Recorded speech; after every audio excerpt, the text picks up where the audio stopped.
আসসালামু আলাইকুম, কেমন আছেন সবাই?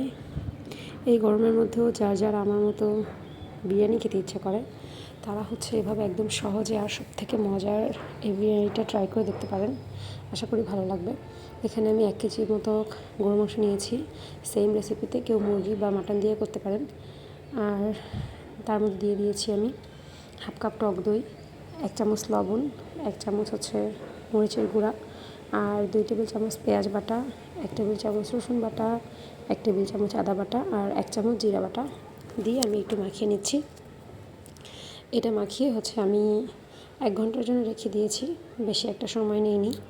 আমার মাংসটা ছিল ফ্রেশ, যার কারণে রান্না করতে সময় কম লাগবে। তো দেখলাম যে কালারটার জন্য আর একটু মরিচ দরকার হয়, তো মরিচ দিয়ে নিয়েছি আর অল্প একটুখানি। আর গরম মশলা যেটুকু যা যা লাগে, আর দিয়ে দিয়েছি সাদা তেল।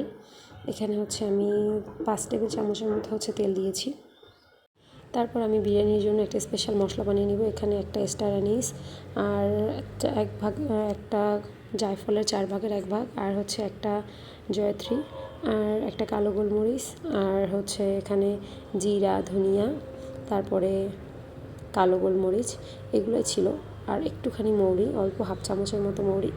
আর এই মশলাটা দিয়ে আমি সবসময় বিরিয়ানি রান্না করি। এটা মাঝে মধ্যে আমি গুঁড়াও করে নিই।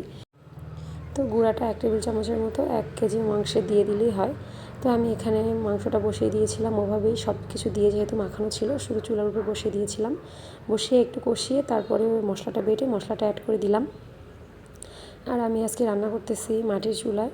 আর এটা কাঠের যে গুঁড়ি থাকে সেই গুঁড়ি দিয়ে আম্মু এভাবেই রান্না করে। তো আম্মুর চুলায় আমি নিয়ে চলে এসেছিলাম রান্না করতে।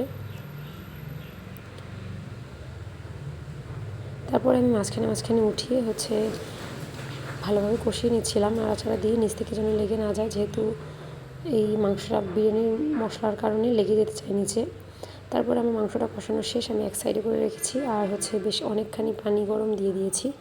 আর মাংসে আমি সবসময় গরম পানি ব্যবহার করি, তাতে মাংসটা তাড়াতাড়ি সফট হয়ে যায়। তারপরে এখানে গরম পানি পরিমাণ মতো দিয়ে আমি ঢেকে আস্তে আস্তে রান্না করব মাংসটা সিদ্ধ হয়ে যাওয়া পর্যন্ত, যেহেতু আমি প্রেসার কুকারে দিচ্ছি না। তো প্রায় 1 ঘন্টার মতো লেগেছে আমার মাংসটা রান্না হতে। তারপরে এই যে বিরিয়ানির প্রাণ যেটাকে বলে আলু, সেটাই ভেজে নিচ্ছি একটুখানি মরিচের গুঁড়া দিয়ে। আমি এখানে কোনো ফুড কালার ইউজ করিনি। আলুটা ভেজে অনেকটা পানি থাকা অবস্থায় আলুটা দিয়ে দিয়েছি, যেন আলুটা সেদ্ধ হয়ে যায়। আর অল্প একটু মশলা আমি রেখে দিয়েছিলাম, ওটাই লাস্টে দিয়ে দিলাম একদম, আরও একটা সুন্দর ফ্লেভারের জন্য। যেই মশলাটা দিয়েছিলাম ওটা তো অনেকটা রান্না হতে হতে ঘ্রাণটা চলে গিয়েছে। তারপরে আমি ওটা উঠিয়ে নিয়েছি। আর এখানে বেরেস্তা করে চালটা ভেজে নিচ্ছি, আর দিয়ে দিচ্ছি একটু ঘি এই পর্যায়ে। আর আদা রসুন বাটা আর কাঁচামরিচ দিয়ে পোলাওয়ের চালটা তেলের মধ্যে ভালোভাবে ভেজে তারপর মেপে রাখা গরম পানি দিয়ে দিলাম। যতটুকু চাল নিয়েছি তার ডাবলের একটু কম গরম পানি দিয়েছি।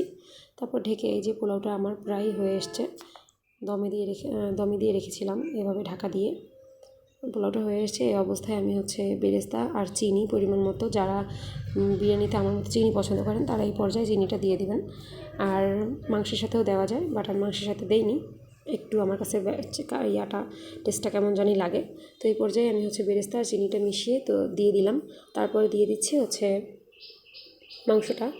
আর আমার পোলাওতে কিন্তু অল্প অল্প পানি ছিল, কিন্তু এগুলো যখন আমি দমে দিব এই পানিটা আর থাকবে না, আর মাংসের সাথে পোলাওয়ের সাথে একদম ঝোলটা ভালোভাবে মিক্স হয়ে যাবে।